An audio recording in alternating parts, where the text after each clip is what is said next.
Ja, Rudi, hast du alles gekriegt? Ja, habe ich sie. Alles recht. Du, am Dorfplatz war ein Christkindlmarkt. Was meinst du? Am Dorfplatz Christkindlmarkt.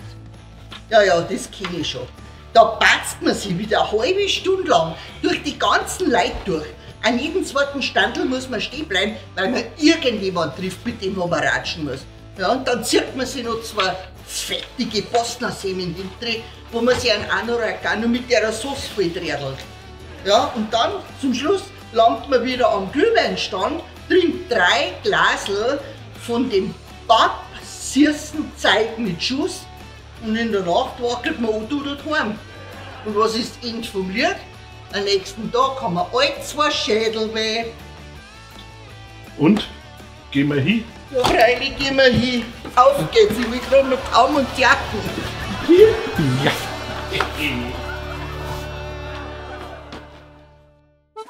Bayern Comedy wird unterstützt durch die private Landbrauerei Schönraum.